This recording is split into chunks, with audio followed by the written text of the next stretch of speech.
بيبدأ فيلمنا مع بنت صغيرة هي ومامتها قاعدين مستنيين القبول في أكاديمية اسمها أكاديمية وورث، وبنشوف وقتها الأم بتدي نصايح لبنتها علشان تنجح في المقابلة. بس بيشوفوا الأطفال اللي قبليهم وهم خارجين وهم زعلانين لأنهم اترفضوا، وده بيخليهم يتوتروا. ولما بيجوا الأساتذة وبيسألوها البنت بتتوتر جدا وبتجاوب على الأسئلة اللي كانت مامتها بتسألها، مش الأسئلة التانية اللي الأساتذة بيسألوها. وطبعا بعدها مش بتنجح في المقابلة، وبنشوفها وهي بتعتذر لوالدتها، بس الأم بتقولها إنها مش زعلانة وإن في خطة بديلة. وبتبيع وقتها الأم البيت اللي هم عايشين فيه وبيروحوا البيت جديد، وبعدها الأم بتوريها خطة جديدة علشان تنجح في المقابلة، وبتكون عملت جدول لكل أيام الأسبوع وإن هما ما يضيعوش حتى ساعة واحدة ما يتمرنوش فيها على المقابلة. وبعدها بنشوف الأم بتعتذر لبنتها وبتسيبها علشان تروح الشغل، وبتسيب وقتها بنتها لوحدها في البيت. وقتها البنت بتلاحظ ان في بيت جنبيهم شكله مختلف عن بيتهم، وفجأة بيجي واحد من البيت ده وبيكسر الحيطة بتاعت بيتهم. فالبنت بعدها بتتصل بالبوليس، ولما البوليس بيوصل بيلاقي راجل عجوز بيفتح له الباب وبيعتذر له لان هو كان بيجرب طيارته الجديدة. ولما بتوصل الام للبيت بتزعل جدا من اللي حصل للحيطة، وبتبقى مقررة انها تكلم حد علشان يجي يصلح اللي باظ.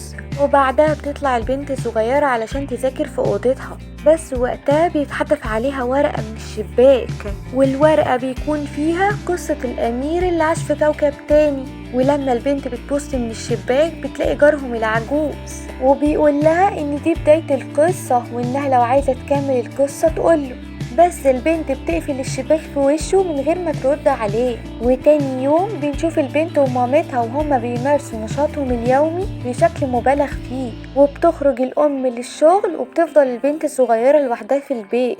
وبعدها البنت الصغيرة بتاخد الورقة من الباسكت وبتقرر انها تقرأ بقية القصة، وبتعرف ان راوي القصة كان بيسوق طيارته ووقع في الصحراء وشاف وقتها الأمير الصغير اللي تايه في كوكب تاني، واللي أول ما بيشوفه بيطلب منه ان هو يرسم له خروف. ووقتها القصة بتكون انتهت كده في الورقة، والبنت بتقرر انها تروح للراجل العجوز علشان تكملها. واول ما بتشوف الراجل العجوز بتديله الورقة وبتقوله انها عندها اسئلة كتير عن القصة، وبتسأله ازاي الطفل الصغير راح الصحراء لوحده وفين اهله، وازاي قدر ان هو يعيش هناك من غير مية ولا اكل، وازاي عايش على كوكب تاني غير كوكب الارض. فالراجل العجوز بيقول لها ان الطفل الصغير عايش في كويكب مش كوكب. وبعدها البنت الصغيرة بتدخل بيته وبتكتشف ان بيته مجمع حاجات كتير.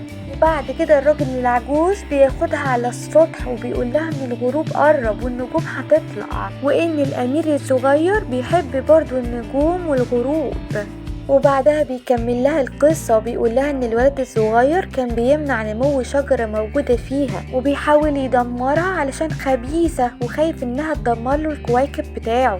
وفي يوم بينبت في ارضه بذرة طيبة محدش عارف جت منين، ولما البذرة بتكبر بتبقى وردة جميلة، وساعتها بتكون اول وردة الامير يشوفها، فحبها جدا وتعلق بيها، بس في النهاية سابها ومشى. وبعدها الراجل العجوز مش بيكمل لها الحكاية وبيسيبها تتفرج على النجوم.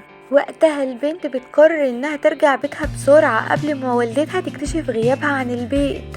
ولما البنت بتقول لمامتها انها اخيرا كونت صداقة جديدة، مامتها بترفض الفكرة جدا وبتقول لها ان الصداقة دي هتضيع لها وقتها، وانها تقدر على الصيف الجاي لو مشت على الجدول بتاعها تكون صداقات جديدة. وبعدها بتكمل قصة الامير الصغير اللي راح للملك علشان يقدر يشوف النجوم والغروب، فبيوافق ملك المجرة على طلبه، بس بيقوله ان التنفيذ هياخد وقت. وبعدها الطفل الصغير بيروح يشوف كوكب من الكواكب بيلاقي عليه واحد لابس اصفر، وبيسيبه وبيروح لكوكب تاني بيلاقي واحد بيحب يشتري النجوم.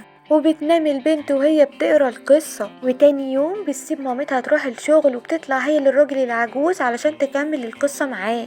وبعدها بتقعد هي والراجل العجوز يتأملوا الحشرات، وبعدها بيقول لها ان الملك الصغير راح لكوكب الارض وخصوصا لصحراء في افريقيا، وبيشوف وقتها تعبان وبيسأله عن الناس، بيرد عليه وبيقوله ان الصحراء ما فيهاش ناس طبعا، وبعدها بيسيب وبيكمل تمشية. وبيشوف بعدها ثعلب وبيقرر ان هما يكونوا صحاب. وبعدها بتعدي الايام وبنشوف الراجل العجوز مصاحب البنت الصغيرة وبيحكي لها يوم ورا يوم القصة بتاعت الامير. وبتستكشف البنت الصغيرة الدنيا من خلال جارها العجوز، وبتقوله وقتها انها مبسوطة انها كونت صداقة جديدة وانها مش وحيدة زي الامير الصغير. فبيقول لها هو كمان ان هو مبسوط بصداقتها جدا لان محدش بيكون فاهمه، ويصلح طيارته ويرجع بعد كده على الكوكب بتاعه. وبنعرف بعد كده ان هو ده الشخص اللي كان موجود في اول القصة وان ده راويها، وان هو ده اللي كان موجود في الصحراء مع طيارته وشاف الامير الصغير. وقتها البنت الصغيرة بتزعل فبيقرر ان هو يصالحها ويروح يغديها في المطعم. بس وقتها بتقابلهم امها وبتقعد تزعق لها وبتكون متعصبة منها جدا، وبتقول لها انها مش ماشية على الخطة اللي هي حطتها لها. فوقتها البنت بترد عليها وبتقول لها انها دي حياتها وانها مش مجرد خطة موجودة على حيطة. فوقتها الام بتتعصب منها وبتحبسها في اوضتها وانها ما تعملش اي حاجة غير المذاكرة. وبتفضل البنت تذاكر وهي حزينة. وفي يوم بتقرر انها تمشي من البيت وبتلم شنطتها وبتروح للراجل العجوز وبتقوله انها هتساعده في تصليح طيارته، وبعد ما يخلص هيمشوا سوا. بس الراجل العجوز بيقول لها انها مش هينفع تروح معاه بعد كده.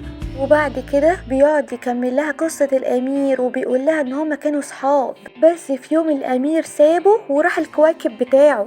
وبعدها بتتعصب عليه البنت الصغيرة وبتقوله انها بتكرهه وبتكره الامير الصغير، وبترجع وبتقطع كل حاجة خدتها من العجوز. وفي يوم وهي ماشية مع مامتها بتشوف العجوز وهو عامل حادثة، فبتنزل البنت بسرعة من العربية علشان تطمن عليه. وبعد كده بيروحوا المستشفى وبيدخل الراجل العجوز العمليات. ووقتها بترجع البيت وهي حزينة ومتضايقة، وبتقرر انها تهرب من البيت وبتطلع من شباك اوضتها وبتركب الطيارة بتاعت الراجل العجوز وبتسوقها، وبتعرف تسوقها كويس، وبتعرف كمان انها تهبط بيها على الارض بس في وسط الناس. وقتها بيشوفها ضابط المرور وبيحاول ان هو يقبض عليها، بس البنت بتهرب وبتروح لسطح بيت عالي. وقتها بتشوف الامير الصغير اللي كبر وبقى شغال عامل نظافة.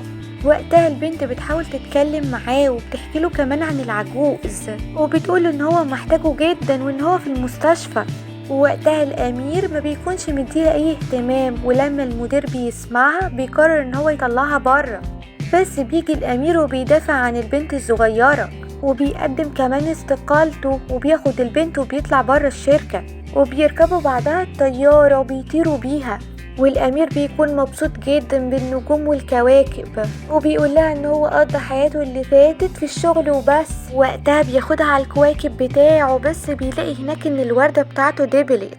بس اول ما بيرجع للكواكب من تاني وبيحط رجله على الارض فجأة الارض بتتملى عمار من تاني، وبيرجع وقتها الامير ده للامير الصغير من تاني. وبعدها بتصحى البنت من النوم وبتروح لمامتها وبتقولها ان هما لازم يروحوا للراجل العجوز للمستشفى. ولما بيروحوا له البنت الصغيرة بتدي للراجل العجوز الكتاب اللي جمعته عن الامير الصغير. وقتها بيتأثر الراجل العجوز جدا بيها، وبتقرر بعدها الأم وبنتها إن هما ما يعيشوش زي الإنسان الآلي. وبكده تكون خلصت قصتنا.